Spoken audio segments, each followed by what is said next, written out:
Merci. C'est moi au contraire qui suis content d'être ici et qui vous suis reconnaissant de votre invitation. Et parce qu'elle va me donner l'occasion de vous proposer une vision des sols à l'aune desquels vous pourrez évaluer ou juger ce que vous faites. Il est hors de question évidemment pour moi de vous donner des conseils. Je suis, bien qu'ayant grandi dans une exploitation agricole une bonne partie de l'année quand j'ai des enfants, je suis absolument incapable de faire pousser une plante. Okay, donc chacun son rôle ici. Mais moi, ce que je voudrais vous proposer, c'est une vision du sol qui renouvelle un petit peu celle qu'on a eue classiquement et qui ouvre des perspectives que, d'ailleurs, Guillaume parcourra avec beaucoup plus de précision dans un secteur, celui des mycorhizes, qui nous réunit, puisque je travaille aussi là-dessus, mais que j'ai essayé d'éviter dans ce topo, sachant qu'il y aurait bien mieux que dans l'après-midi que ce que j'aurais pu en dire ce matin. Alors, beaucoup de gens croient que ça, c'est un écosystème terrestre, et beaucoup de gens pensent qu'en regardant par la fenêtre, ils peuvent regarder les écosystèmes terrestres. Rien n'est plus faux. En tout cas, si vous le pensez, vous êtes un petit peu comme ces poux qui, en se baladant de cheveux en cheveux, regardent la surface rose et craquelée du cuir chevelu et se disent « Qu'est-ce que c'est beau un homme ?» Nous ne voyons que la surface des écosystèmes terrestres. Les écosystèmes terrestres, c'est pas ça, c'est ça. Alors évidemment, c'est pas transparent. C'est fait d'éléments qui sont assez petits, on va le voir. Et ça a coûté au sol d'être longtemps finalement ignoré dans ce qu'il est, en tout cas, dans ce que l'on croit qu'il est aujourd'hui, car il ne faut pas se leurrer, l'état des sciences, il va avancer, et sans doute une partie de ce que je vais vous dire sera incomplète dans pas longtemps. Mais aujourd'hui, en tout cas, en se plongeant là-dedans, on y trouve les écosystèmes terrestres, et on y trouve notamment énormément de vie. Cette vie, c'est en particulier des champignons. Alors, ces champignons, vous pourriez penser que ce sont des organismes que vous pouvez voir, parce qu'effectivement, quand ils se reproduisent, ils forment des structures en surface. Mais si ces structures croissent aussi vite que des champignons, comme on dit, hein, c'est qu'en réalité, elles produisent, ces structures, des spores qui vont produire des champignons, c'est-à-dire germer en filaments microscopiques. Et c'est ces filaments microscopiques résultant de la germination des spores qui sont dispersés par ces structures reproductrices, qui vont petit à petit former ce qu'on appelle le mycélium. Alors là, c'est accéléré tout ça.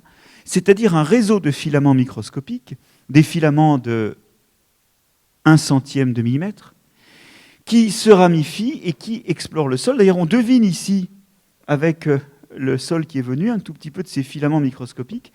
Essentiellement, les champignons, c'est des filaments souterrains qui forment ce qu'on appelle le mycélium. Et donc, les champignons sont des microbes, et ce qu'on en voit, c'est un signe qu'ils nous font dans le visible de temps à autre, mais ce n'est absolument pas ce qu'ils sont au quotidien. Au quotidien, ce sont des filaments microscopiques qui habitent les sols, notamment.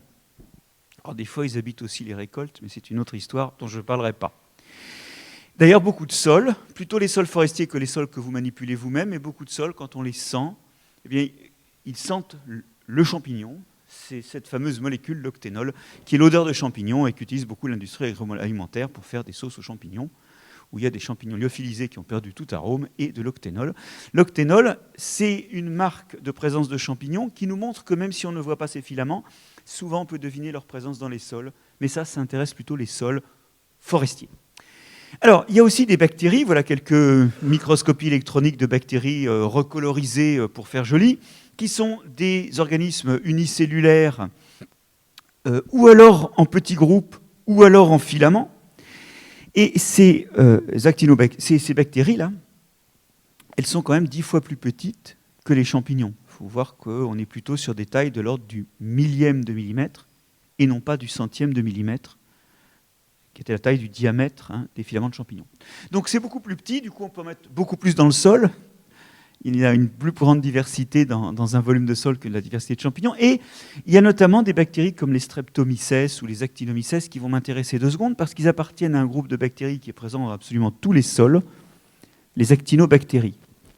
Alors ces actinobactéries, je vous en reparlerai tout à l'heure, mais elles sont notamment responsables de la synthèse d'une molécule, la géosmine, dont on connaît très bien la façon dont elle est faite, mais dont on ne connaît absolument pas le rôle. Voilà, on ne sait pas à quoi ça sert. Néanmoins, la géosmine, comme le nom l'indique en grec d'ailleurs, géosmine, ça veut dire odeur de sol. L'odeur de terre, c'est l'odeur d'actinobactéries. Et ça veut dire que même si vous n'avez pas l'impression de connaître bien les actinobactéries, vous avez une intimité très forte avec elles, car vous connaissez leur odeur. Odeur qui d'ailleurs, quand elle est expulsée du sol par la pluie, passe dans l'air de façon plus diluée et contribue à cette fameuse odeur d'après la pluie. Ce qui fait que même si ceux qui n'ont jamais mis le nez dans le sol ont déjà senti les actinobactéries. Mais voilà un de ces nombreux groupes de bactéries qu'on connaît bien par nos sens et qu'on méconnaît par leur nom. Donc, des bactéries, il y en a de toutes sortes. Et puis, dans la panoplie des microbes, il me manque un dernier groupe, qui est un groupe extrêmement important, les amibes. Alors là, on est en vitesse réelle. Et les amibes, ce sont des cellules déformables. Ces cellules se déforment à la fois d'une façon qui leur permet d'avancer dans une direction, mais aussi qui leur permet d'englober des proies. Par exemple, d'englober des bactéries, comme les bâtonnets qui sont là, ça c'est des bactéries. Vous voyez que donc là on est plutôt sur le centième de millimètre, hein, c'est un peu plus gros que les bactéries. Et ces cellules qui se déforment sont en fait des brouteurs de bactéries. Voilà, ça mange des bactéries. Et d'ailleurs, alors je ne vous parlerai pas beaucoup des amibes parce qu'il n'y a pas beaucoup de travaux là-dessus, mais les amibes sont des organismes extrêmement importants parce qu'il faut réaliser que dans les sols, si vous mettez en compétition des bactéries et des racines pour capturer de l'azote ou du phosphate, c'est les bactéries qui vont gagner. Et normalement, dans les sols, il ne devrait pas y avoir de place pour les plantes. Pourtant, il y a des plantes. Pourquoi ? Parce que les bactéries sont en permanence broutées, consommées par les amibes, qui, comme vous et moi, une fois qu'elles ont consommé ces amibes, ces bactéries, elles s'en servent pour grandir, comme nous, quand on grandit, ou quand on refait des cheveux, ou quand on refait des ongles. Mais une bonne partie de ça, elles s'en servent pour faire de l'énergie. Quand on fait de l'énergie, c'est comme quand on brûle du bois, ça fait du CO2, de l'énergie, et puis des cendres. Vous évacuez les cendres dans l'urine, les amibes aussi, elles ont une sorte d'urine, et cette urine contient de l'azote et du phosphate, tout comme vos urines. Et c'est là-dedans que se servent les plantes. S'il n'y avait pas ce broutage perpétuel des bactéries par des amibes, et donc l'excrétion d'azote et de phosphate par ces amibes, eh bien il n'y aurait pas d'azote et de phosphate disponibles pour les plantes, ou très peu. Les brimades perpétuelles essuyées par les bactéries à cause des amibes sont la cause que les plantes ont un petit peu d'azote et de phosphate sous la main, sinon les bactéries auraient tout stocké. Alors, nous voilà nos protagonistes réunis, nos protagonistes microbiens. Je ne parle pas des virus parce qu'on n'a pas grand-chose à en dire sur les sols, il y en a aussi. Mais je n'ai pas grand-chose à vous en dire. Voilà typiquement le domaine d'où viendra peut-être un renouvellement de notre vision du sol d'ailleurs, les virus du sol. Bon. Après, il y a aussi des animaux. Alors vous avez ici un petit colambole, un pseudoscorpion du groupe des araignées qui est en train de sortir avec ses pinces redoutables. Bon, sauf qu'il n'a pas de mâchoire, il suce plutôt le contenu de ses proies. Des petits nématodes. Alors, nématodes, vous en parlerez cet après-midi, je ne vais pas en parler beaucoup, c'est des vers minuscules, acariens, un myriapode, là, un mille-pattes, qui est un gros prédateur. Et puis, un ver au sens vrai, pas un nématode, un ver du même groupe que les lombriques. Un insecte, là encore, un coléoptère. Bref, il y a plein d'animaux, ils sont assez petits dans le sol, et souvent, les gens pensent que la vie du sol, c'est la vie animale. Alors, c'est vrai qu'il y a une grande diversité de groupes dans le sol. Je reviendrai là-dessus, il y a beaucoup d'espèces d'animaux qui vivent dans le sol, mais il faut bien réaliser que la plupart d'entre eux, en fait, mangent des microbes. On dit souvent qu'ils mangent de la matière morte dans le sol, c'est pas complètement exact. En fait, ils mangent cette matière morte parce qu'il y a des microbes qui se développent dessus. Et c'est plutôt des organismes, notamment ceux qui ont des pièces buccales pas trop développées, c'est plutôt des organismes qui mangent des bactéries. Et puis, il y en a qui mangent d'autres animaux. Mais vous comprenez qu'il y a beaucoup plus de microbes dans le sol que d'animaux, puisqu'en fait, les animaux du sol mangent les microbes. C'est un peu la même relation qu'entre la quantité de végétaux et la quantité d'animaux herbivores. Les animaux, c'est un détail.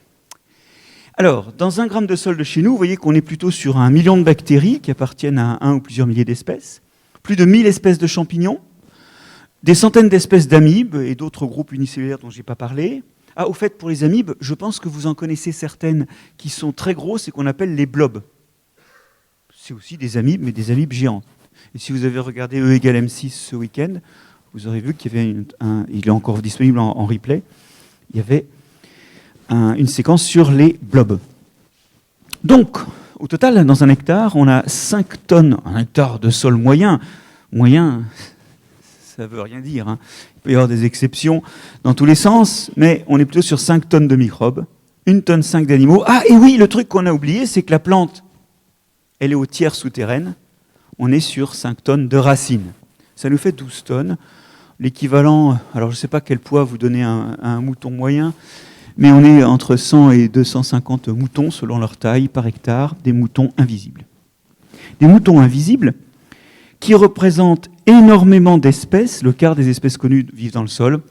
En France, par exemple, nous avons dans notre sol français, d'après un atlas des bactéries du sol de France publié par l'INRA de Dijon, le muséum et les éditions Biotope, il y a plus de 115 000 espèces de bactéries du sol, contre 600 espèces d'oiseaux et 200 espèces de mammifères.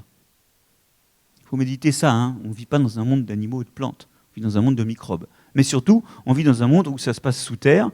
Le sol abrite 50 à 75% de la masse vivante, et comme en plus il y a toutes les merdes résultant de la mort de tout ce qui était vivant ou tous les excréments, eh bien au total vous êtes sur 60 à 90% de la biomasse totale, morte et vive. Bon, ben là je pense que c'est écrit clairement que l'essentiel se passe sous terre, et que tant qu'on n'a pas regardé sous terre, on n'a pas vu les écosystèmes terrestres. Cette biodiversité, nous allons la voir fonctionner pour le sol. Mais j'aimerais quand même vous rappeler qu'elle n'a pas une fonction, par rapport à l'homme, j'entends, hein, pas une fonction que en tant qu'elle organise le sol. Elle a aussi une fonction de réservoir de diversité pour faire plein d'autres choses. Je vous ai tout à l'heure parlé des actinobactéries. Et vous en avez vu une qui s'appelle Streptomyces. J'aurais pu vous montrer un Actinomyces. Je ne sais pas si ces noms-là vous disent quelque chose, mais ils doivent évoquer quelque chose que vous connaissez par ailleurs dans votre pharmacie. L'actinomycine ou la streptomycine. Et oui, les microbes du sol sont une des grandes sources d'antibiotiques. Par exemple, ce que je veux dire, c'est que la diversité biologique des sols n'est, du point de vue humain, pas qu'une diversité qui va permettre le fonctionnement du sol. C'est aussi une trousse à outils pour faire d'autres choses. Aujourd'hui, on utilise la façon dont les microbes se tapent sur la gueule pour faire des antibiotiques pour nous. Mais demain, je ne sais pas ce que nos enfants voudront tirer de cette biodiversité. Mais je pense qu'on la leur doit en tant qu'une trousse à outils, bien au-delà des outils pour faire fonctionner les sols. Et j'en veux pour exemple cet article paru très récemment dans la revue Cell, où on rapporte la découverte de l'hygromycine A, un antibiotique qui a l'air de taper sélectivement sur la maladie de Lyme. Chouette, parce que c'est quand même un truc assez embarrassant, et qui est issu d'un Streptomyces hygrometricus. Voilà. Ça veut dire que cette biodiversité, elle a déjà des fonctions, même sans avoir regardé le sol, mais... Alors ça, c'est pour une idée de cadeau de Noël, par exemple. Mais l'Atlas des bactéries du sol de France, qui est paru il y a quelques années, révèle des choses un petit peu inquiétantes. C'est cet inventaire qui me fait parler de 115 000 espèces, sachant que si les auteurs avaient fait un 2201e prélèvement sur le sol de France, indubitablement, ils auraient trouvé une bonne centaine de nouvelles espèces. Ils en trouvent des espèces 800 à 2000 par point. Et pour le spécialiste, ça veut dire qu'ils n'ont pas fait un très gros effort d'étude sur chaque point. Et on comprend bien pourquoi, parce qu'ils avaient quand même 2200 points à traiter. Donc, ça leur a pris du temps. Ça a pris pratiquement 10 ans. Donc, on peut les excuser, mais on voit très bien que c'est vraiment une estimation minimale. Et cette estimation minimale, elle permet de faire des estimations de la biodiversité de deux façons. Première façon, quelle est la masse de microbes? Deuxième façon, quel est le nombre d'espèces? La masse de microbes, c'est le nombre d'individus. Et le nombre d'espèces, c'est le nombre d'espèces, c'est une autre façon d'estimer la diversité. Alors, quand on regarde la masse de microbes, déterminée par la masse d'ADN de microbes par gramme de sol, on voit très bien les grandes régions agricoles françaises. Hein. Bassin aquitain, bassin parisien, la plaine d'Alsace, Saône, Rhône, Languedoc-Roussillon, c'est là qu'il y en a le moins. En fait, il y en a d'autant moins que le sol et l'écosystème est travaillé. Vous voyez qu'il y en a moins dans les prairies, il y en a moins dans les cultures, il y en a encore moins dans les vignes et les vergers. Et ça, c'est le verre à moitié vide. C'est que plus le sol est géré, moins il y a de monde. Mais le verre est à moitié plein aussi. Voilà maintenant la carte du nombre d'espèces. Vous y voyez quelque chose, vous? Ben moi, je ne vous repère rien. Et les auteurs non plus. Et quand on regarde ce que ça donne en forêt, dans les prairies, les cultures, les vignes et les vergers, on s'aperçoit que le nombre d'espèces est à peu près le même partout. En fait, l'histoire qui est là, c'est tout simplement l'histoire de la biodiversité en ce moment. Nous sommes à l'aube de la 6e extinction, ça n'a pas commencé, c'est juste le premier service. C'est-à-dire que les populations, les individus sont en train d'être de moins en moins nombreux dans chaque espèce. C'est déjà de la diversité génétique qui disparaît, mais on n'a pas encore beaucoup d'espèces qui ont disparu. Et donc le verre est à moitié plein aussi, ça veut dire qu'on a encore tous les atouts en main pour réveiller la belle au bois dormant. La belle au bois dormant, c'est cette biodiversité qui est encore là, mais qui est en train de s'endormir durablement. Son sommeil est en fait de plus en plus profond.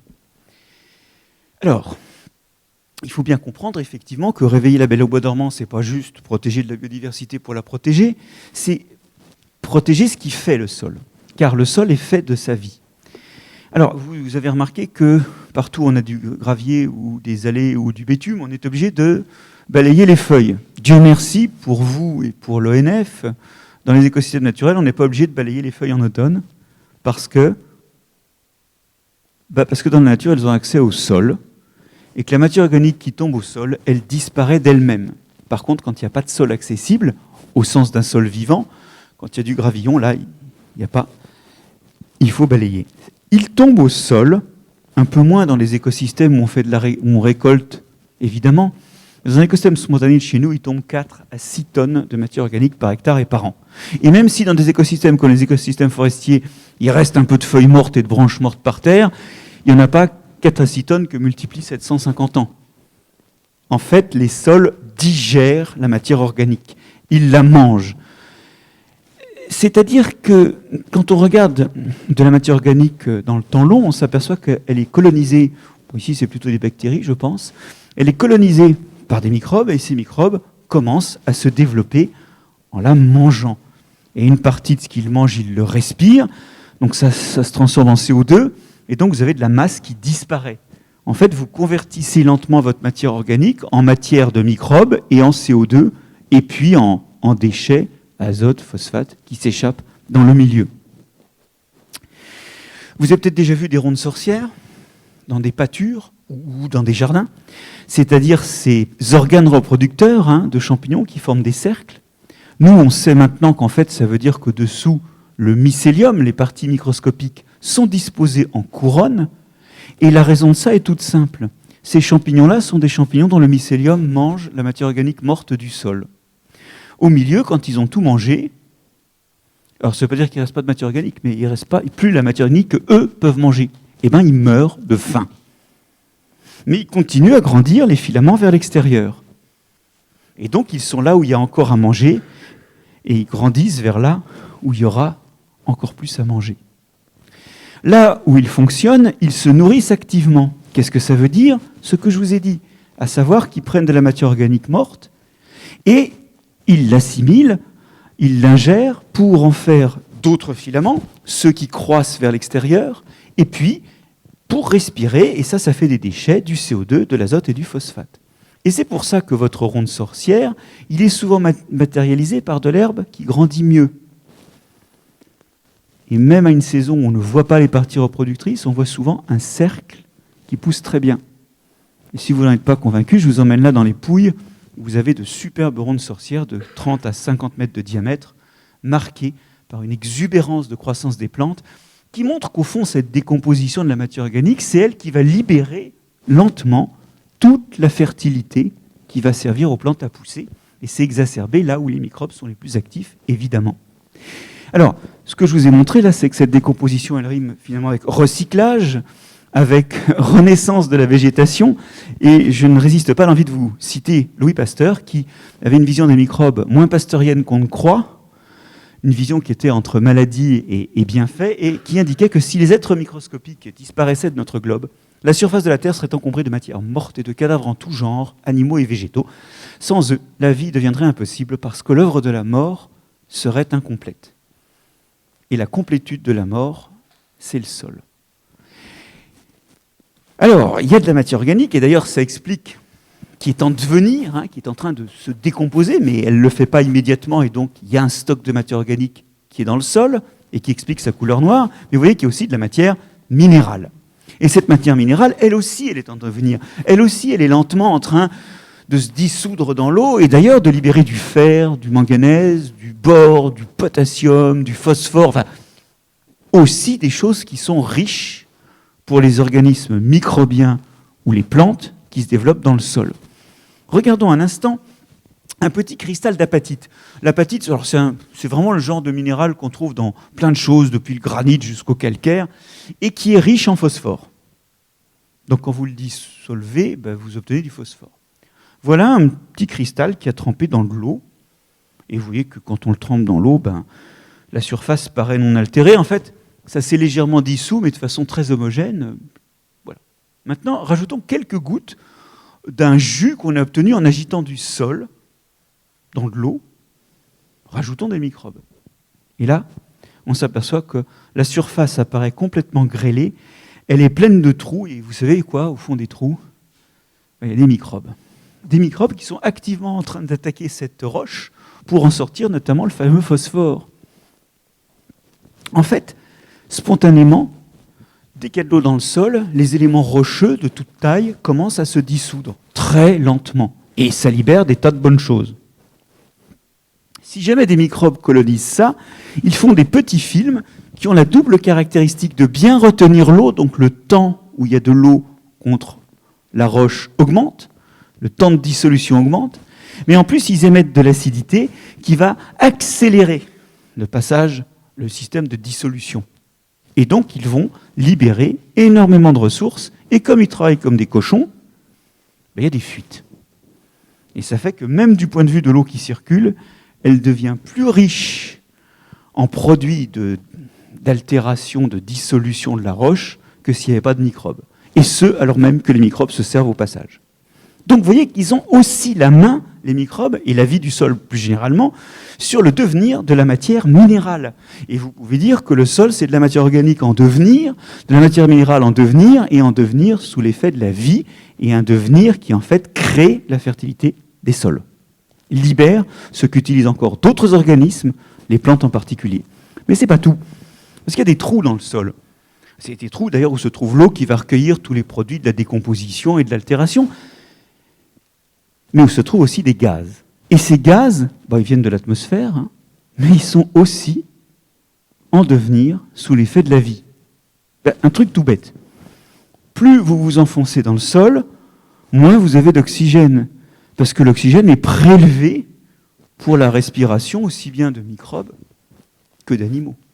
Et d'ailleurs, ça donne du CO2.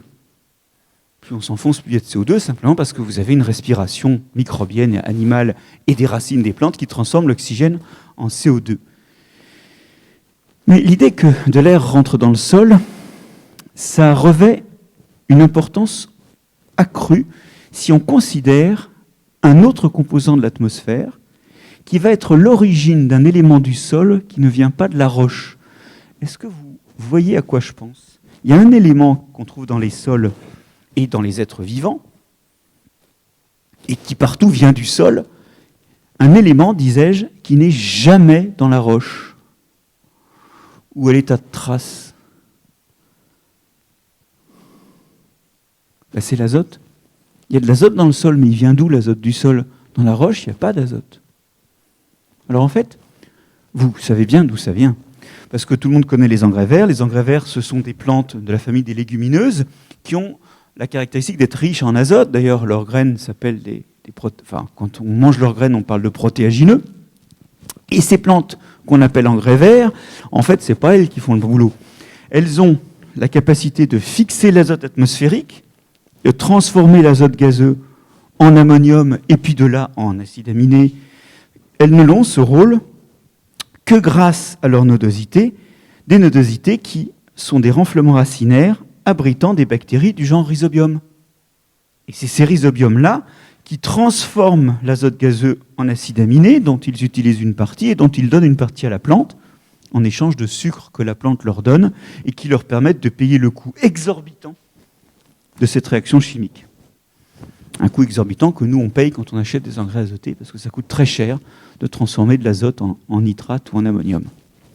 Alors, vous voyez que finalement, c'est encore des microbes qui font le boulot, mais avec les plantes fixatrices d'azote, vous avez ces racines qui exploitent l'azote atmosphérique qui est rentré dans le sol et qui en fait des acides aminés. Il y a aussi des bactéries qui vivent libres dans le sol. Alors, elles sont moins efficaces parce qu'elles sont moins bien nourries, elles se nourrissent de matière organique, et elles sont aussi capables, pour certaines d'entre elles, de transformer l'azote gazeux en acide aminé.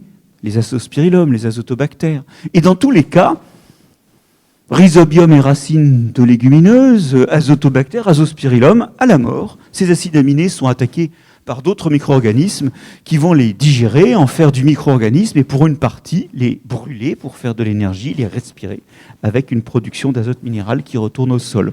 Et voilà d'où vient l'azote du sol, il vient de l'air et il illustre que en plus d'être de la matière organique qui est en devenir, de la matière minérale qui est en devenir, le sol, c'est aussi de l'atmosphère en devenir sous l'effet de la vie microbienne. Voilà le cocktail marié par la vie qui constitue le sol. Alors, c'est pas fini, parce que ça, c'est un petit peu inerte, ça bouge pas, et le sol, il est aussi animé par la vie.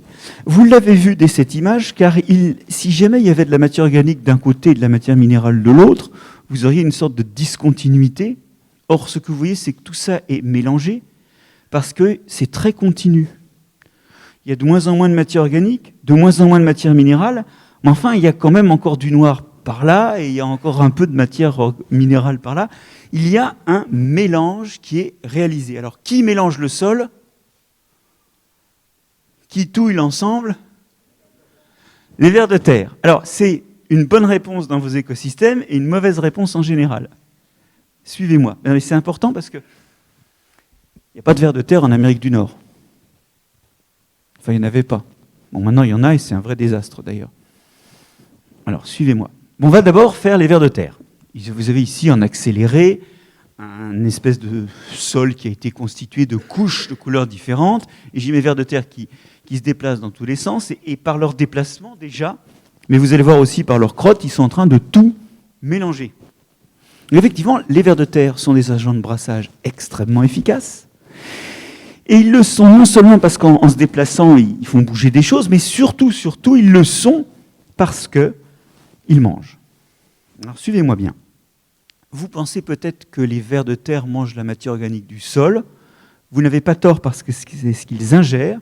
Mais là où vous avez tort, c'est qu'ils ne la digèrent pas. Ils digèrent les microbes qu'il y a dessus. Et d'ailleurs, c'est pour ça qu'il va y avoir de la matière organique dans les crottes. C'est toute la matière végétale qu'ils n'ont pas digérée. Et c'est même pire pour eux.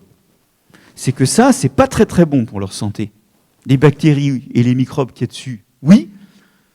Les restes végétaux, c'est pas top. Alors, déjà, c'est un peu dur, ces restes végétaux. Et pour bien extraire les bactéries, il va falloir les broyer. Donc, ils mangent des petits grains de sable qui, au niveau de leur gésier, comme chez les poules, mais pas à la même échelle, leur permettent de broyer ça et de bien extraire tous les microbes. Deuxièmement, quand ils ont bien broyé tout ça, ils relâchent les toxines des plantes. Tanins, terpènes. Et ça, c'est pas bon du tout pour eux. Alors, qu'à cela ne tienne, ils font comme vous quand vous êtes malade du tube digestif. Vous prenez de l'argile pour absorber toutes les toxines, et éventuellement même les virus. Vous prenez du smecta. Ben eux, ils mangent de l'argile. Parce que pour eux, fondamentalement, non seulement la matière organique des plantes n'est pas digeste, mais en plus, elle contient des toxines. Et donc, évidemment, à un moment, ils vont rejeter tout ça, et ils vont faire une crotte où il y a quelques grains de sable éventuellement, de l'argile et toute la matière organique qu'ils n'ont pas digérée, puisqu'ils ne la digèrent pas. Et ça fait un joli mélange. Alors, un mélange très fin, qu'on appelle un turricule, une crotte de vers de terre, quoi, et qu'il dépose en plus plutôt en surface. Parce que quand vous vivez dans un trou, vous avez des gros besoins, parce que quand même il y a beaucoup de choses qui ressortent, il y a peu de choses qui sont digérées, vous ne pouvez pas faire vos besoins dans le trou. Pas possible, vous mieux le faire en surface. Et vous voyez que ça contribue à enterrer d'ailleurs la matière organique qui est fraîchement tombée. Voilà, alors finalement, ce mélange très fin, je ne vais pas rentrer dans le détail, mais ça forme ce qu'on appelle le complexe argilo-humique, ce mariage d'argile et de matière organique qui est très à même de retenir les cations dans le sol, les ions chargés positivement. Donc ça a aussi une vertu qui améliore, outre la structure, également la rétention, la fertilité des sols. Et dans un sol normal, c'est-à-dire pas un sol labouré, parce que là c'est l'inverse, les cailloux et les particules descendent, parce que les vers font caca dessus, et vont manger en dessous. Et donc petit à petit ça descend, Je vous emmène dans un cimetière irlandais où on voit la partie 13e, 15e siècle, avec des pierres tombales qui sont pratiquement plus visibles. La partie tardive médiévale et classique, où on voit encore les parties verticales de certaines pierres tombales, mais pas toutes, mais on les voit quand même un petit peu mieux. Et puis la partie moderne, on voit très bien les pierres tombales. Darwin avait repéré ça, qui avait épandu de la craie dans son jardin, et pendant pratiquement plus de 30 ans, a suivi la descente de l'horizon de craie, la descente progressive de ça. Et il a établi une vitesse de descente qui lui a servi à dater certains gisements archéologiques. Mais ça, c'est un peu un abus, parce qu'en fait, quand on arrive à une certaine profondeur, il y a peu de chances que les vers aillent se servir en dessous, et la vitesse de descente freine. Et son estimation de l'âge de Stone Age, par exemple, il s'était mis le doigt dans l'œil d'un facteur pratiquement 5. Mais, quoi qu'il en soit, normalement, une pierre, ça descend. Alors, si vous avez l'impression que les pierres remontent, c'est que vous labourez, et vous commencez à sentir que ce n'est pas la logique normale. Bon. Alors, maintenant, il y a des écosystèmes sans vers. Moi, je connais certaines forêts ou certaines landes bretonnes, étant moi-même breton, où il n'y a pas de vers. Et puis, je connais l'Amérique du Nord, où il n'y a pas de vers. Alors, vous allez me dire, il y a peut-être d'autres animaux. Oui, peut-être un tout petit peu, quelques petits animaux en Amérique. Dans les landes bretonnes, non. Non, il n'y a pas beaucoup d'animaux, parce qu'il n'y a pas beaucoup de microbes. Alors, qui laboure? Qui mélange? Et vous voyez, là, à la réponse à cette question, elle bute toujours, alors que c'est ce qu'on voit le mieux dans la nature, même en surface, c'est les plantes. C'est les plantes. Tout simplement. Pourquoi? Parce que les plantes, elles ont des systèmes racinaires qui représentent, alors là c'est un tout petit peu exagéré, c'est un dessin humoristique, qui représentent le tiers de leur biomasse. Quand ces racines poussent, elles injectent de la matière organique dans le sol sous deux formes. D'abord, tout ce qu'elles vont sécréter ou perdre par accident, ce qu'on appelle la rhizodéposition, c'est tout ce carbone qui arrive par une racine vivante et qui représente entre 10 et 40% des produits de la photosynthèse. C'est énorme. Ensuite, la plupart des petites racines vont mourir, toutes ne deviendront pas grandes, et quand elles meurent, eh ben, ça laisse sur place de la matière organique. Et un trou d'ailleurs, j'y reviendrai. Vous y êtes, donc c'est une injection de carbone en profondeur, cependant que les racines remontent des minéraux qui vont dans les parties aériennes qui peuvent finir à leur mort en surface. Vous le voyez, le brassage? Alors évidemment, c'est moins efficace qu'un ver de terre, et tout ça est moins efficace qu'une charrue. Il ne faut pas oublier les plantes. Dans une forêt, comme celle que je devine là-bas, c'est 10 à 50 kilos de silice par hectare et par an qui retombent en surface du sol avec les feuilles mortes. Oh, la silice, ce n'est pas un composant important des feuilles. Mais il y en a un peu, toujours un peu. Au total, là-bas, il pleut 10 à 50 tonnes de silice par hectare et par an. En surface, extraite des profondeurs par les racines. Donc, on voit que le brassage existe, et les derniers qui brassent, dont je voudrais vous parler, c'est les champignons, parce qu'eux aussi, ils mangent quelque part, et puis ils injectent par leur croissance de la matière organique vers là où ils vont. Les champignons font aussi partie des choses qui mélangent et qui brassent. Et la preuve qu'ils brassent, c'est que les plantes, qui déplacent les choses, c'est que les plantes les ont utilisées pour ça. Quand on regarde ce qu'on appelle souvent des racines, on découvre, et je n'irai pas très loin sur ce terrain-là, que ces racines, au microscope, sont truffées de champignons, des champignons qui sont aussi présents tout autour des racines, où ils explorent le sol, et cette structure mixte, qu'on appelle une mycorrhize, et que vous verrez en détail cet après-midi, est le lieu où la plante nourrit le champignon en sucre, tandis que les champignons rabattent de l'eau et des sels minéraux. C'est un lieu extrêmement important pour la nutrition des plantes. 9/10 des plantes reposent sur ce genre d'association pour exploiter le sol, et quelque part, elles signent le fait que les microbes aussi déplacent des choses dans le sol, et avec une efficacité encore moindre que tous les précédents, sont capables de mélanger, de brasser, bref, de chorégraphier le sol. Alors, vous reparlerez de ça cet après-midi, mais j'aimerais juste signaler au passage qu'il y a un effet de protection aussi des racines contre les pathogènes par ces champignons, et c'est donc une association qui est extrêmement importante pour la plante, non seulement pour sa nutrition, mais aussi pour sa protection. Elle vaut bien un exposé à part entière, celui de Guillaume cet après-midi. Pour le reste, vous voyez qu'il y a une chorégraphie du sol, il y a des mouvements, et ces mouvements-là ne sont pas simplement des mouvements physiques d'entraînement par l'eau de pluie ou d'entraînement gravitaire, c'est encore la vie qui le fait. Et au passage, le fait d'avoir des amibes qui passent, le fait d'avoir des vers qui passent, le fait d'avoir des racines ou des filaments de champignons qui vont mourir en laissant un trou, ça fait des trous. Et ces trous, ils sont précisément remplis d'air ou d'eau, selon leur taille, selon ce qu'il a plu, et ça fait la porosité du sol. Un sol vivant est un sol qui se décompacte spontanément. Un sol mort, ou peu vivant, parce qu'il n'y a pas de sol mort, vous l'avez vu, hein, il reste des bactéries partout en France. Un sol peu vivant, lui par contre, il décompacte moins. Bien, là j'ai fait le sol, mais je voudrais vous montrer maintenant que le sol, il existe hors de lui, et qu'il a des conséquences importantes, et que ce que vous gérez, c'est rien moins que le climat et les océans. Et donc, si vous le gérez mal, vous abîmez le climat et les océans. Mais si vous le gérez bien, vous pouvez améliorer le climat et les océans. Suivez-moi. Vous êtes au courant que l'effet de serre est réalisé par des gaz qui, dans l'atmosphère, retiennent quelque temps l'énergie venue du soleil, l'empêchent de s'échapper vite et font monter la température. L'effet de serre, c'est quelque chose de vertueux. S'il n'y avait pas d'effet de serre sur Terre, il ferait moins 18. Et à moins 18, l'eau prend en glace. Donc, il y aurait une réflexion de la lumière solaire qui fait qu'on aurait encore plus froid et on tomberait rapidement à moins 50 degrés. Voilà la température attendue du globe. Dieu merci, grâce au gaz à effet de serre, on arrive à la température où nous, on peut vivre. L'effet de serre de base, eh bien, il est lié au fait qu'il y a des gaz qui sont produits, notamment par la vie, et qui réchauffent l'atmosphère. Cet effet de serre de base, j'en viendrai après l'effet de serre lié à l'homme, qui est un petit peu excessif en ce moment, il est lié au sol parce que le sol, quand il est bien aéré, il respire, il émet du CO2. Première chose. Mais il y a plus. Quand le sol ne contient pas d'oxygène, si je vous enterre dans le sol, vous allez manquer d'oxygène, il n'y a pas photo, et vous, c'est cramé. Si vous n'avez pas d'oxygène, c'est fini.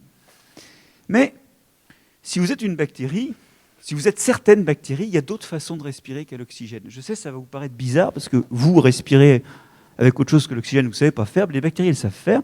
Il y en a qui respirent au CO2, croyez-le ou non, le déchet, c'est le méthane. D'autres au nitrate, le déchet, c'est du protoxyde d'azote, le fameux gaz hilarant. Mais vous allez voir, ce n'est pas très hilarant, en fait. Alors, l'idée, c'est que ça, ce n'est pas très rentable comme respiration.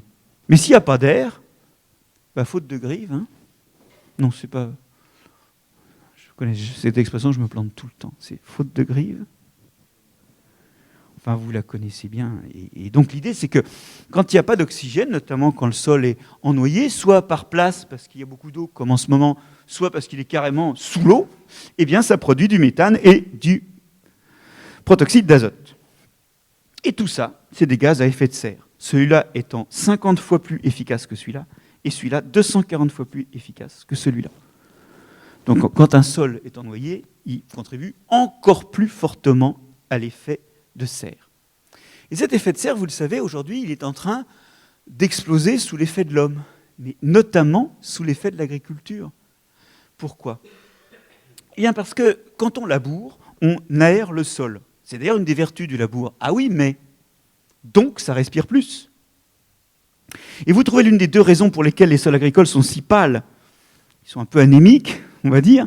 Ils sont pâles parce que, d'abord, on récolte, et on n'importe plus aujourd'hui d'engrais sous forme organique. Donc on exporte de la matière organique qui normalement tombe au sol dans des écosystèmes spontanés.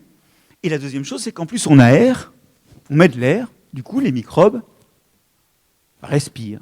Et du coup ça fait se développer plein de bestioles qui les mangent. Et à la fin, voilà, le labour libère du CO2. En plus, on irrigue. Alors, je vous montre le paroxysme de l'irrigation, qui n'est pas forcément un modèle d'agriculture très courant dans le coin, d'après ce que je sais. Mais ça, c'est vrai que la riziculture, c'est une des sources majeures de méthane. Mais vous savez, il n'y a pas besoin de faire de la riziculture pour faire des bêtises avec le climat. Un peu d'irrigation et un peu d'engrais nitrique, et c'est parti, vous faites du N2O. Et d'ailleurs, quand vous regardez la carte de France de production de N2O, vous reconnaissez les grandes lignes de l'agriculture française avec le bassin parisien, la Limagne. Ah, c'est beau, hein. Plaine du Rhin, Saône, Rhône, la région d'ici. Ah, et par contre, le Languedoc-Roussillon, ben là, les sols sont plutôt secs. Et donc, là, quand on respire, c'est à l'oxygène. Et donc, ça ne fait pas de N2O. Aujourd'hui, l'agriculture produit 80% du N2O produit par l'homme en France. Notre contribution à l'effet de serre sous forme de N2O, c'est 80% agricole, par les sols. Alors, bon, il arrive aussi d'autres choses au sol, notamment les sols gelés des zones septentrionales, des zones boréales, sont en train de fondre. Et quand ils fondent, ben, ils sont bourrés d'eau. Et un sol qui contient de la matière organique et qui est bourré d'eau, ils émettent du méthane. Ils en émettent même tellement qu'il y a des endroits où ça fait des bulles qui explosent ensuite et qui font des espèces de pustules crevées comme ça dans le paysage. Qui sont simplement des bulles de méthane qui ont explosé. On peut dire que c'est des sortes de boutons de fièvre des sols qui normalement devraient être gelés. Alors, c'est complètement paradoxal parce que le sol devrait être au contraire une solution climatique. Et ce que je vais dire, ça montre que si on s'arrête à certains points d'analyse et qu'on fait de l'agribashing, eh ben, on se lie les mains. L'agriculture a toujours été une solution, et elle l'est pour le climat aussi. Suivez-moi. On sait aujourd'hui que si on augmente de 0,4%, ce qu'on peut écrire 4 pour 1000, la quantité de matière organique dans les sols, ça revient à immobiliser sous forme de matière organique dans les sols l'équivalent du CO2 que l'humanité a produit cette année-là. Pour ça, il ne faut pas brûler cette matière organique, il ne faut pas la laisser en surface ou dans des composteurs se faire complètement digérer et émettre du CO2. Il faut l'enterrer fraîche. Et cette matière organique fraîche, elle va se décomposer lentement, mais elle va mettre entre 100 et 200, entre 100 et 250 ans à ressortir. Et pendant 100 ou 250 ans, elle est dessous. Vous y êtes? Mais ça, c'est un truc vraiment important, c'est que si vous mettez de la matière organique 4 pour 1000 par an de matière organique en plus dans tous les sols du globe, vous arrivez à neutraliser l'effet de serre produit par l'homme sous forme de CO2 cette année-là. Alors, on ne le fera pas partout, mais ce chiffre indique, ce chiffre qui est le porte-drapeau de l'initiative 4 pour 1000, ce chiffre, il montre que on est sur des ordres de grandeur pertinents. Et il faut vraiment se le dire, et il faut se dire aussi que cette initiative qui avait été portée par Stéphane Le Foll n'a pas survécu à un changement de gouvernement. Et là, je ne comprends pas. Il y a un truc que je ne comprends pas. Vous allez peut-être pouvoir me l'expliquer, mais moi, là, je pense qu'il y a un crime contre l'humanité virtuel. La défense nationale ne fait pas l'objet d'un changement de grande ligne quand on change de gouvernement. C'est logique, c'est des choses qui s'inscrivent dans le temps long. Pourquoi merde, un truc aussi important que la gestion de l'environnement, ça peut ne pas survivre à un ministre? Le 4 pour 1000, aujourd'hui, il est encarafé. Oh, il y a encore 3-4 personnes qui s'en occupent, mais il n'y a plus un radis pour promouvoir cette initiative-là parce qu'on a changé de gouvernement. En plus de la merde, on en a, je veux dire, tous les jours, on fait des épluchures. Nos poubelles urbaines contiennent la moitié de l'azote nécessaire pour l'agriculture française chaque année. Donc, des ordures, on en a. On les composte souvent. Alors, c'est pas mal, mais plus on avance, plus le compostage est avancé, plus ça émet du CO2 et puis un jus qui contient du nitrate et du phosphate. Donc, le compost très avancé, c'est bien comme engrais. Mais il faut surtout essayer d'arriver à mettre dans nos sols des composts peu avancés où il y a encore beaucoup de matière organique qui n'est pas digérée. Vous y êtes? Le compostage, c'est bien, mais pas trop. Et du coup, la méthanisation pose un problème parce qu'elle libère un résidu qui est un engrais, très bien, mais qui n'a pas la fonction matière organique. La fonction matière organique qui est super importante, et super importante parce que vos sols agricoles, je vous l'ai dit, il manque de matière organique. Regardez la carte des sols de l'abondance de la matière organique en France. Saône, Rhône, Languedoc-Roussillon, bassin aquitain, sauf la forêt des Landes, bassin parisien, c'est la cata. C'est la cata.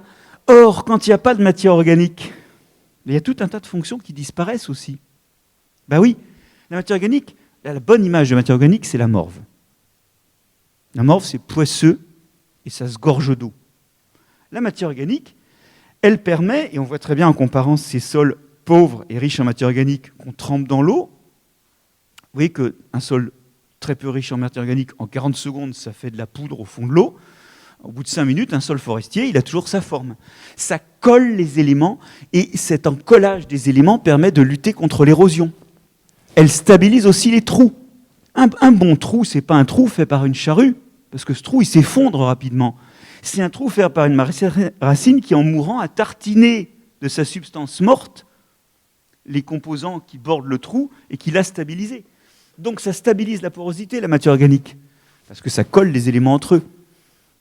Toujours mon image obsédante de la morve, désolé, elle n'est pas belle, mais pourtant elle est très très pédagogique selon moi, ça retient l'eau, la matière organique, et ça vous fait 2-3 jours de plus dans un été sec. Été sec, alors je sais que c'est pas ce qu'on a vécu cette année, mais été sec, hein, c'est ce que nous prédit le changement climatique. C'est 2-3 jours de réserve en eau en plus. C'est pas énorme, mais enfin, on va pas cracher dessus quand même. Et puis surtout, c'est de la rétention de carbone et donc de la lutte contre l'effet de serre. Vous voyez l'agriculture solution, qui au passage nous montre aussi qu'on a besoin de se réconcilier avec nos ordures. Parce que c'est aussi nos ordures solutions ici. Alors j'ai été un peu long sur le climat parce que c'était le sol d'avenir. Je voudrais maintenant brièvement vous parler du cycle de l'eau. L'eau, quand elle tombe sur les sols, elle est bue par eux, et un certain nombre de porcs la laissent passer, mais pas tout de suite. D'autres, au contraire, la retiennent. Les plus petits la retiennent par capillarité. Et ça va permettre de créer un stock d'eau dans le sol, qui n'y aurait pas sinon, qui va permettre d'alimenter les plantes. Alimenter les plantes, c'est pas rien. 1 hectare de forêt consomme 30 tonnes d'eau par jour. Mais si vous réfléchissez un petit peu, ça fait 3 mm sur tout l'hectare, ça fait 3 mm de pluie. D'accord ? 200 jours de végétation par an, 600 mm. 600 mm, on a ça souvent en France. OK ? Et si on a moins, on n'a pas de forêt. Et si on a plus, ça alimente les rivières. D'ailleurs, effectivement, non seulement les sols, en retenant l'eau, permettent la plante, parce qu'il y a de l'eau entre deux pluies, mais en plus, ils vont permettre un écoulement lent, écrêtant les crues, soutenant les étiages, ils vont permettre de nourrir des rivières, même entre les pluies. Cette porosité ici, qui retient en partie l'eau ou qui la laisse s'écouler lentement, c'est une propriété qui va construire complètement le cycle de l'eau dans nos régions. Quand il n'y avait pas de sol sur Terre, il n'y avait pas de rivière. Il y avait juste des nappes d'eau qui déferlaient sur le paysage chaque fois qu'il pleuvait, et puis plus rien. Et en termes de cycle de l'eau, et pour insister sur l'importance de la matière organique, je vous emmène dans les Andes, sur les sommets des Andes. Alors là, c'est juste une pause exotique, parce que je ne pense pas que vous cultiviez beaucoup là-bas. Dans ces écosystèmes qu'on appelle les paramos, où il y a des sols gorgés de matière organique, on est sur du 850 tonnes de matière organique par hectare. Donc en fait, quand on marche là-dessus, c'est un peu des flambis, c'est des sortes de gel. Et ça retient très bien l'eau. Ces écosystèmes qu'on appelle les paramos, avec leur sol très riche en matière organique, ils ont aussi une microporosité favorable, mais ils ont surtout un gel. Ça fait un gel, vraiment. Et vraiment, comme on marche dessus, il y en a au sommet de l'Égual, pour ceux qui ont eu la chance d'y aller. Et quand vous sautez dessus, c'est comme un flambi un peu ferme, c'est un gel.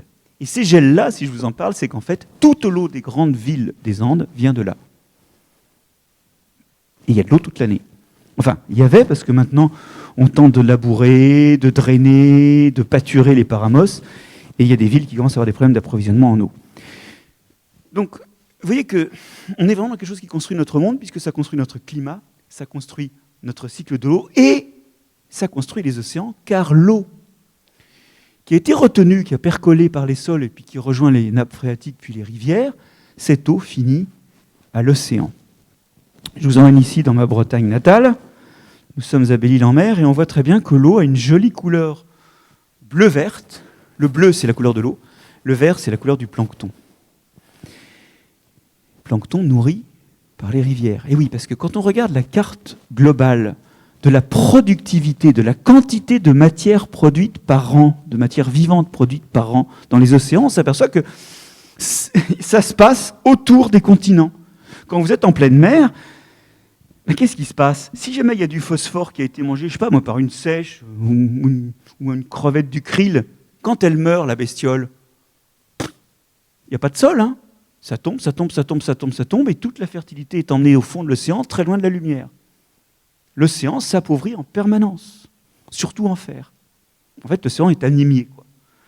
Où est-ce qu'il y a un apport continu qui compense le fait que tout sédimente? Eh bien, sur les bords des continents. Et c'est une jolie image, mais qui répond à ces eaux qui sont chargées de choses qu'elles ont arrachées au sol et qui finissent à la mer, qu'elles nourrissent. Les rivières, c'est des larmes de sol. Et c'est de ces larmes qu'on nourrit des algues, du plancton et des poissons. Et on comprend d'ailleurs très bien pourquoi les pêcheurs bretons, ils ont envie d'aller en pêcher autour de la Grande-Bretagne et pas envie de faire le même trajet pour aller pêcher tout droit au milieu de l'Atlantique. Vous y êtes? Ça explique un petit point d'actualité qui nous rappelle qu'on ne choisit ni sa famille, ni ses voisins. Et donc, là, tout vient des sols. C'est peut-être des huîtres gratinées, ou quand on mange ça, on se dit, tiens, je mange des produits de la mer. Mais non, c'est des produits des sols. Vous voyez que ce sol contribue au climat, régule le cycle de l'eau, fertilise ces eaux, justement, et donc nous nourrit. Dans ce décor, il y a des gestes à faire et à pas faire, et aujourd'hui, on n'a pas toujours l'impression que les gestes qu'on a sont en accord avec la logique que je viens de décrire. Disons que c'est des gestes qui sont logiques à court terme, mais qui à long terme peuvent abîmer ce que j'ai décrit. Le labour, par exemple. Le labour, on a dit que c'était très mauvais pour la matière organique des sols, mais il y en a qui passent un mauvais quart d'heure, là. C'est les vers de terre. Alors, tout le monde... Voilà, je suis sûr que vous avez pensé aux vers de terre en voyant cette image, oui. Mais à votre avis, qui souffre le plus? Moi, je suis mycologue. Hein. C'est les filaments de champignons. Et d'ailleurs, des rondes sorcières, vous n'en trouverez jamais sur un sol labouré. C'est vraiment déchirant au sens physique pour un champignon que de subir ça. Donc, le labour est un choc pour la vie des sols. Bon, elle a 1 an pour s'en remettre, ok. Mais regardez comment ça modifie la diversité. Il y a moins d'espèces de champignons quand on laboure, et par contre, il y a plus d'espèces de bactéries. Bah oui, parce qu'il n'y a plus la concurrence des champignons, donc il y a des espèces de bactéries qui ne pourraient pas se développer en présence de champignons, qui se développent sans les champignons. Mais est-ce qu'elles font le même travail? Est-ce que, par exemple, elles vont faire le travail de nourrir les racines? Ah non, elles ne font pas les mêmes choses. Donc on appelle eh bien une modification de la biodiversité qui s'opère lorsque l'on laboure. L'autre conséquence, j'en ai déjà parlé tout à l'heure, c'est d'augmenter la vitesse de décomposition de la matière organique. Ça joue de pair avec le fait qu'on récolte sans ramener de la matière organique. Et ça va augmenter l'érosion. Parce que non seulement on a déstructuré le sol, on a abîmé les réseaux de champignons et les réseaux de racines, on a désherbé, qui retiennent le sol, mais en plus, souvent, on fait ça au début de l'hiver, et donc le sol va être nu. Et là, il y a la conjonction d'un autre facteur qui est de laisser le sol nu. Quand on laboure et ou qu'on laisse le sol nu, eh bien, il est plus emporté par les rivières, et on trouve ces rivières, on voit ces rivières qui sont chargées d'argile, de matière organique, qui ne sont pas transparentes. Allez en forêt, observez bien les rivières et les ruisseaux, et vous verrez, l'onde y est claire ainsi qu'au plus beau jour. Alors, ça ne veut pas dire qu'il n'y a pas d'érosion. Ça veut dire qu'il y en a 10 à 100 fois moins. Les sols de la Beauce s'érodent à la même vitesse que les sols des Alpes. Sauf qu'ils ne se fabriquent pas à la même vitesse du tout, et qui sont censés être plus épais. Le labour augmente l'érosion d'un facteur 10 à 100. Chez nous, c'est surtout par l'érosion hydrique. Aux États-Unis, il y a eu dans les années 30 des pratiques de labour qui ont contribué à des érosions éoliennes qui ont provoqué l'épisode dit du Dust Bowl, qui a entraîné des migrations de dizaines de milliers de personnes qui ont tout perdu. Soit ils ont perdu leur sol, soit ils ont perdu leur exploitation sous le dépôt du sol des voisins. Ils ont tout perdu et ça a inspiré à Steinbeck Les raisins de la colère. Un livre assez connu qui parle de la colère d'avoir mal géré son sol. L'érosion s'est envolée depuis que l'homme gère la nature. Et aujourd'hui, on compte que sur la centaine de milliards de tonnes de matière organique qui retournent dans les de sol, 100 milliards de tonnes de sol qui retournent tous les ans dans la mer, selon les estimations, de 50 à 99% de ce total est dû à l'homme. En fait, nos sols sont en train de disparaître, bel et bien. Et le labour en est une des raisons. À vrai dire, le surpâturage aussi. Mais on le craint moins par chez nous. À court terme, le labour est une bonne idée. Quand Sully vous dit que labourage et pâturage sont les mamelles de la France qui valent mieux que les mines du Pérou, Ce qu'il veut dire, c'est qu'effectivement, à court terme, c'est rentable parce que ça désherbe, ça aère et ça rend poreux.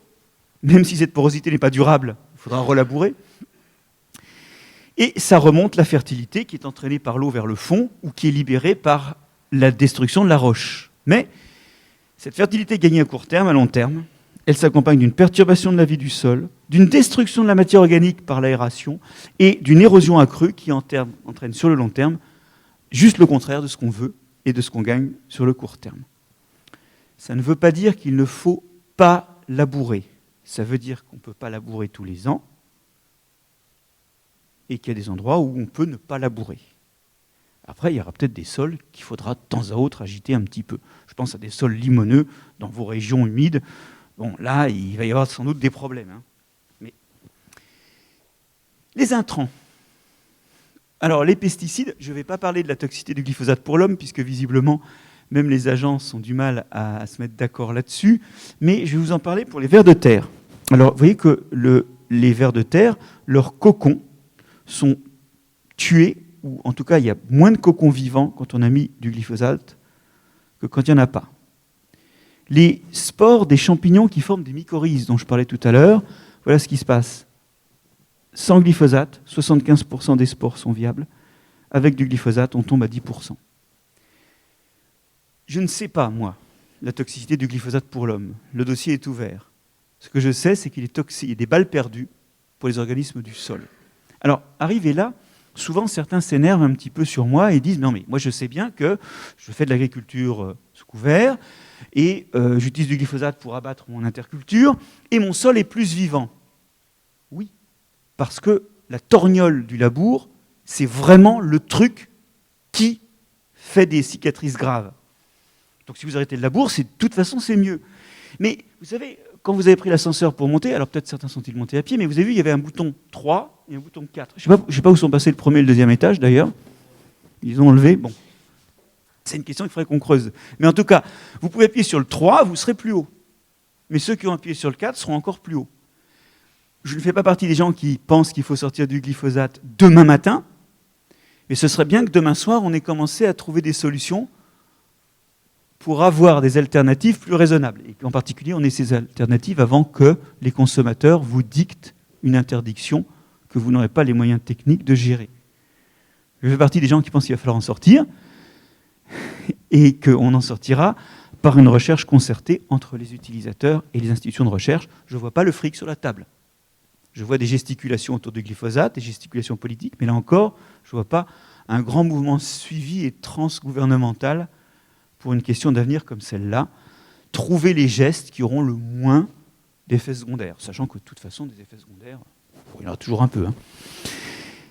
Les engrais minéraux, eux, sont une bonne solution techniquement parce que l'équilibre NKP peut être très très finement géré, mais on n'amène plus de matière organique. Et deuxièmement, comme les plantes peuvent se servir dans l'orgie qu'on leur amène, eh bien, elles congédient leurs champignons. Quand vous habitez au-dessus d'un supermarché, vous ne payez pas quelqu'un pour aller vous faire les courses. Et donc, on voit que les plantes congédient leurs alliés traditionnels. Quand on compare des sols sans ou avec engrais, on voit très bien que, alors que la quantité de pathogènes est la même, la quantité de champignons mycorhiziens baisse. Et ça,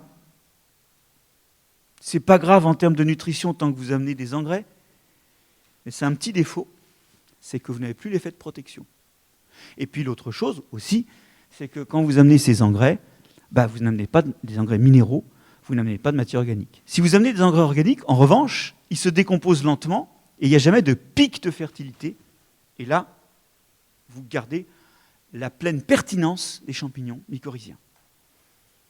C'est pour ça que la matière organique, c'est bon pour les champignons mycorhiziens, même s'ils n'en mangent pas.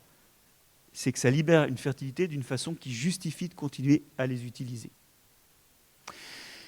Et puis, ces engrais, on en met vraiment beaucoup pour que ça rentre dans la plante, et on en met beaucoup et ça déborde un petit peu. Et où est-ce que ça finit ? C'est ce que je vous disais, la fertilité des sols, elle migre dans les océans. Et c'est vrai des excès de fertilité aussi. Ça finit par emmerder les communes littorales. Et ça veue dire qu'il est temps de trouver une autre solution qui permette à la fois à ces communes de continuer à accueillir des touristes et aux gens derrière de continuer à produire de l'alimentation. Mais on voit bien que l'option engrais minéraux, elle n'est pas géniale. Elle n'est pas géniale pour une autre raison, hein, c'est qu'il faut savoir que le phosphate minier est contaminé par du cadmium, alors ça on ne vous le dit pas trop, mais donc plus vous fertilisez avec du phosphore minier, plus vous augmentez la teneur en cadmium de votre sol. Ça prendra peut-être 100 ans, mais à un moment votre sol ne sera plus utilisable pour l'alimentation humaine. Donc, de toute façon, il y a d'autres raisons qui font que ce n'est pas une option d'essayer de penser différemment. Penser poubelle, par exemple. Dans nos poubelles ou dans nos urines, il y a du phosphate. Bon, dernier point, et rapide, ceux qui abîment le plus les sols, ce n'est pas les agriculteurs. C'est souvent les citadins. Parce qu'ils les tuent vraiment. Vous les estourbissez éventuellement si vous avez des pratiques qui ne sont pas cohérentes avec la vie du sol. Mais quand on recouvre du sol de ça, là, il est mort. Hein. La vraie mort des sols, ce n'est pas l'agriculture, c'est la ville. Et on compte qu'il y a un département, l'équivalent d'un département français de taille moyenne tous les 7 à 10 ans, qui est soustrait à l'agriculture, notamment, essentiellement, par l'extension des infrastructures de transport et des villes, qui grandissent là où elles sont installées, c'est-à-dire au milieu de plaines fertiles. Je ne vous dis pas, le nouveau campus Paris-Saclay, sur le plateau de Saclay, c'est une des plus belles terres de la région parisienne. Et puis là, je peux vous dire, c'est bétonné. Hein. Or, comme il faut du temps pour faire un sol, c'est complètement illogique, ça, c'est complètement déraisonnable par rapport à cette idée majeure sur laquelle je veux terminer, qui est que un sol, c'est quelque chose dont on hérite parce qu'on ne peut pas le faire, et donc il y a un devoir moral de transmission. On peut en utiliser les intérêts qui sont la nourriture qu'on en tire, ou tous les profits climatiques qu'on en tire, mais il faut laisser ce capital aux générations suivantes. Or, notre sol est piétiné par l'excès de labour, par les pesticides, les engrais minéraux et l'artificialisation. Souvent, je termine mon exposé ici, en disant qu'il est, ce sol, à la fois plein de vie, fait par la vie, animé par celle-ci, et que tout ça, ça se répercute sur le fonctionnement de tout le monde qui nous entoure, et que malheureusement, aujourd'hui, on piétine un petit peu ces fonctions-là. Je termine souvent aussi mon exposé par un écran publicitaire, puisque donc, avec un dessinateur belge, on a fait une petite BD sur les sols au printemps, et à l'automne, j'ai livré un pavé pour les gens qui s'ennuient en hiver sur l'origine du monde, une histoire naturelle du sol, chez Actes Sud. Mais j'aimerais avoir un dernier petit commentaire, juste pour vous, puisqu'on parle d'avenir. Vous auriez peut-être un peu l'impression qu'il va falloir se transformer, que vous devez vous transformer en microbiologiste, parce qu'il faut soigner finalement les microbes du sol. Eh bien non, pas du tout. Parce que vous savez, les agriculteurs, dans leur empirisme, ça fait plusieurs millénaires qu'ils gèrent les microbes du sol. Ça fait plusieurs millénaires, 4 ou 5 millénaires, qu'on gère les microbes du sol en agriculture, avant même de les avoir connus. Très tôt, on a repéré qu'en mettant des légumineuses, les animaux qui se nourrissaient mieux, et que les cultures qu'on faisait après marchaient mieux. Dans Columel, vous avez des recommandations d'utiliser le CITES. Alors, on ne sait pas très bien ce que c'est que le CITES de Columel, parce que ce qu'on appelle le CITES aujourd'hui, c'est très toxique pour le bétail, et Columel fait remarquer qu'on peut même le donner au bétail, donc ça ne doit pas être le même. Mais c'est vieux comme le monde. Les Incas, eux, utilisaient des aulnes qui plantaient dans les haies autour de leurs champs. Les aulnes sont aussi des plantes qui ont des bactéries fixatrices d'azote dans les racines. Regardez cette petite manip là qui consiste à cultiver dans un sol soit de la luzerne, soit de l'orge, et à regarder la quantité de rhizobium qu'on trouve dans le sol libre ou dans le sol autour de la racine, en bleu. Vous voyez qu'il suffit de planter des luzernes pour avoir non seulement énormément plus de bactéries autour de la plante, mais même dans le sol libre. Et donc, il suffit de planter des légumineuses pour avoir beaucoup de rhizobium, et que la fois suivante, quand on va replanter des légumineuses, il y en a encore plus. Vous y êtes ? Autre exemple. Et pour terminer, plantation de cupressus dans des sols marocains pourris. Mais alors, pourris, de chez pourri, hein, vous voyez, c'est de la roche pleine de fer. Et on plante ces cupressus soit tout seul, soit inoculés par des champignons mycorhiziens, soit juste en mettant de la lavande 1 an avant.